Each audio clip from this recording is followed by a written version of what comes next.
I always imagine we have one person that listens, and their name is Doug. But for Doug... I don't know how many Dougs you know in your life, but okay. Only the one that watches these videos.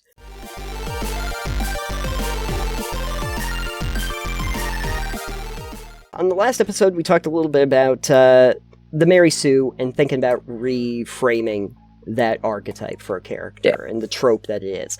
And on this one, I wanted to actually talk about a different trope in tabletop gaming, and that it might be a little overrated, and that's the character's tragic backstory. And I think we all kind of know what that is. It's like, well, you go and talk to the different characters that you've made, and, oh, well, what's your background? How did you become an adventurer? My parents were killed on Crime Lane. Yes, absolutely, and that's how I became the Dark Avenger. Absolutely. It seems almost... it seems almost like a comic book thing because it happens so much in comic books. Superman's entire planet is destroyed, and then Batman's parents die in that alley that we're all familiar with, and then Uncle Ben. Yep, yeah, Uncle Ben. It seems to be very, very common. I'm here to just make the statement that I think that is overrated and it's overused, and your characters don't really need to have a tragic backstory to be heroes.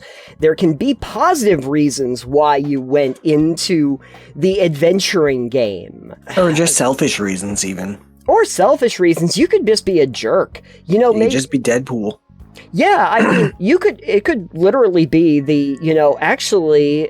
my parents were great, I'm just a shithead. My parents were great, and they taught me altruism. Exactly. Yeah, they taught me all the things that I needed to know. I came from a very nice household. It's just that I'm a dick. I'm a contrarian. I do the opposite of what people want me to do. I chaos come personified. from I got this tattoo for. Yeah. My parents come from a long line of adventurers. Yeah. You had a certain lineage that said that you had to be an adventurer. Like, for instance, some of the characters that I haven't actually played, but, like, Vaughn was a paladin. The reason why he's a paladin, though, is because he was basically sent away because he was being a rascal. He's a very roguish kind of character. And his parents, who also come from the nobility, were like, you know what? Becoming a paladin was very beneficial to your father and to your grandfather, and it taught them discipline, and so now you're going to go and learn how to be one too. So he ends up being a paladin, not because he has any righteous interest in it, but because basically his parents forced him to, because he was just being a rake and not doing anything productive with his life. But it wasn't a tragic backstory for him, because he was very wealthy, came from the nobility, had everything handed to him. His parents were perfectly fine with him, just doing whatever it was that just kept him out of trouble. Like, there's nothing about it, but by his own actions, he ended up having to essentially go to military academy, but it's paladins now. Paladin school. To paladin school, exactly. The thing that I was gonna do, though, with Vaughn, to play on that, is now he's become a paladin. This was the character I was going to cross-class paladin and warlock, where he finds a sword, and the sword really speaks to his kind of devilish nature, and keeps trying to convince him that he should do bad things. And so now he has these two, essentially the angel and the demon on two shoulders, telling him to do these things. But it's not a tragic backstory, and I would still say that that's a really interesting character, not because of, anything but simply, the circumstances that he was in didn't have to be anything, tragic. I similarly had another character that was Cypher, that I haven't played yet, and he is a wizard, and he's a tiefling, and his whole backstory was basically that he's a bookworm. He never left the library, basically, And he insisted, like, everyone would tell him to go out and, hey, you want to join us out for beers or whatever, and we'll go down to the tavern? Nope. He spent his whole life just absorbed into his books because he needed to learn everything. He needed to know everything. And so eventually the books no longer serve him, so he has to go out into the field and experiment and, like, learn in real life how to basically find out how to do every spell. It's like, because I need to be able to cast every single spell. He has motivation that goes completely against the idea that it's tragic. He had a certain personality that led him to adventuring, and he had a motivation for doing it that was outside of that. Did you have any characters that had tragic backstories? Was Rexall's, like... Rexall didn't have backstory. Rexall just was. Rexall was a nomadic barbarian, as his backstory.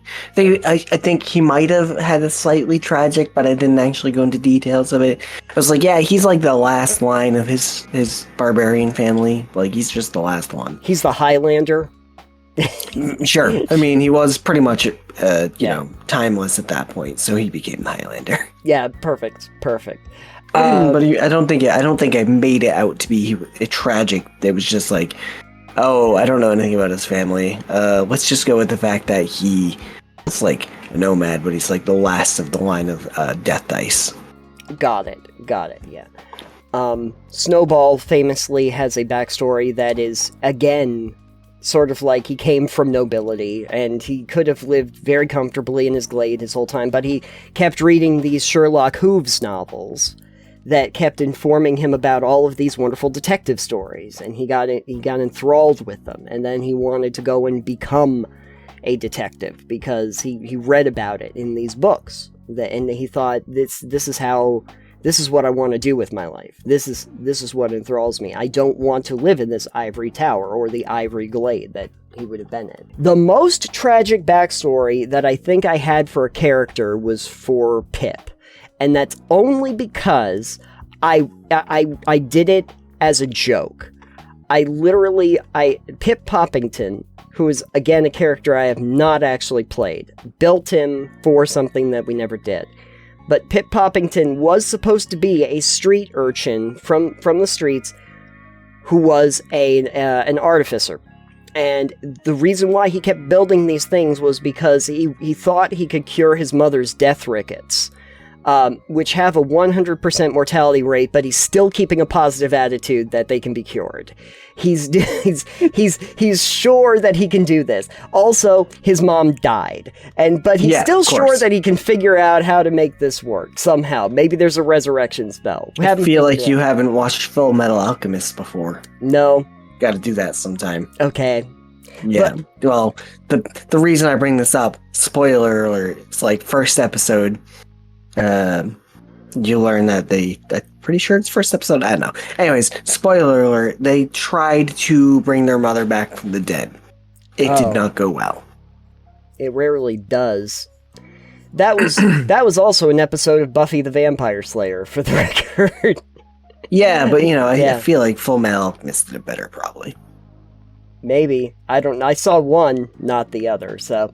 but I that speaks to you, not me. Does it? Anyway, the thing is yes, it speaks to I didn't watch a show with Sarah Michelle Gellar in it. Don't disparage Buffy the Vampire Slayer. What are you doing? What are you doing? If we're gonna throw it up in here, yeah, and we're gonna see in the comments, what did you watch, Buffy or Full Metal Alchemist? Yes, let's get those. Let's get the fight going. It's one or the other. Who did it better? Who wore the trying to resurrect your mother outfit better? Buffy or Full Metal Alchemist? Let us know. The thing is, Pip was supposed to be an inversion of that idea because he always has a very positive attitude. He has an almost hilariously positive attitude that any situation can be overcome, even though he has a comically tragic backstory. And that was supposed to be the inversion as a joke, not for any serious reason. Not for any serious reason. I don't know if I would really give a character a tragic backstory, for the simple reason that I don't even find it all that interesting. What is going to be the motivation for your character? Despair? Trying to fix things in your past? Like, I don't know what can be explored there for your character. And the more tragic, the more this problem seems to present itself. Where, that becomes your character's entire story arc. There's not a lot of room to grow out of that, unless you're trying to cope with the tragedy from your past. But I'm gonna assume that if you have a really tragic backstory, and now you're adventuring, some time has already passed. If it's recent, maybe. I feel like it'd be fun to have a character who has a actually really tragic backstory. Because, the traumatic backstory is something people go with a lot. Have a character that actually has a traumatic backstory, but they have amnesia about it. Because a lot of things that can happen with trauma, some of that, it happens to be memory loss. Right, you repress it. You.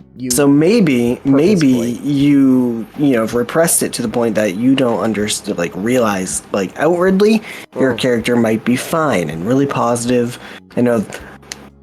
We know that trauma does not generally make people very positive people. It does not necessarily make them the happiest people in the world, understandably. In this situation, have a character who outwardly is bubbly or happy. Not, they seem positive, and then it comes to light that through some things you do, they have memories unlock, and they learn about their backstory, and it was actually traumatic. Yeah. Cool. Good if you want a heavy game. Yeah. And heavy character, and you want... Be forewarned, that would be delving into the topics of different traumas a lot, I think, at that point, which... not every table wants to deal with. Well, not every table wants to deal with that. Not every person wants to deal with that. Exactly. Totally understandable. But if your table wants to and is okay with that, and you have players who can handle that and they want to do that, that could be a really interesting character arc for someone to have. It's true.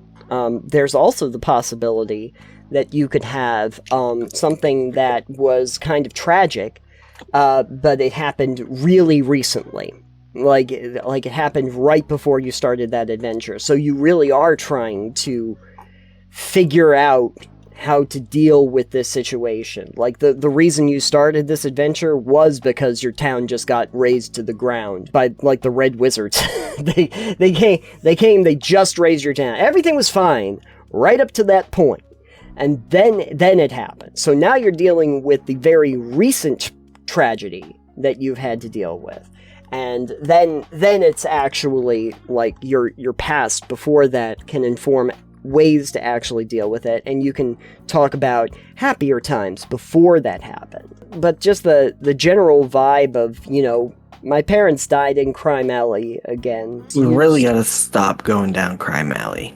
When you start heading down Crime Alley, did you ever think to yourself, this is not going to end well? It's that John Cena line from Bumblebee all over again. They're literally called the Decepticons. Did that not raise any red flags? Yeah. It's literally, it's right there. Anyway, do you think that the tragic backstory is something that we can still utilize? Or I guess I would rather say, is it something you would want to utilize for your characters? It depends on the characters, honestly. It's a hit or miss. I can take it, I could leave it. I don't think I go out of my way for it. Right. If it makes sense for the character and would be interesting to explore, then I think it'd be fine. But I can do just fine with a character that's, not tragic and traumatized. Right. I don't think it needs to be eliminated. I just think that it gets so overused that it becomes like a shorthand for a lot of people when they build an adventure. Like, now that you've built your adventure, what is your tragic backstory? Like, it's almost a given. And I just think that there's a lot of real possibilities as to what your background could be and why you're on a quest in the first place. Yeah. And it might literally just be that your village or the elder or what clan you're part of said, this is the quest you need to go on, almost as rite of passage, as, you know, a coming into adulthood sort of storyline. Those are other reasons people go on journeys. There are other reasons people go on quests. Like, in real life, that's stuff people do. So you can, you know, relate it to that as well. It's just, there's a lot of possibilities, and I get a little concerned that, like, if people coming into tabletop games were given the impression that they have to have this really big, dramatic, heavy, you know, tragic storyline for their character, it might scare them off from you know. If you're just coming into a game and you're, like, new to role playing, you don't even, I tell players, like, you do not have to have a fleshed out backstory. Have a high concept of your character, be like, this is kind of what I want to do. Yeah. And we can fill out the details. One of the best things that I've actually learned from actually playing games is it's actually much better to not have a fully fleshed out storyline for your character, that you can leave that space open so that we can kind of figure it out anyway. So the tragic backstory as, like, a catch-all at the beginning then also limits the possibilities of what you might actually explore later on. I guess the question would be, you know, to everyone who happens to be listening to this, hi, Doug. You know, I always imagine we have one person that listens and their name is Doug. But for Doug... I don't know how many Dougs you know in your life, but okay. Only the one that watches these videos. Doug, I was wondering if you could tell me what you think about the tragic backstories, and more importantly, what is the kind of backstory you'd like to see more of for tabletop characters? Yeah. Or tell us your tragic or non-tragic backstories in the length that will fit in a YouTube comment that's not a novel.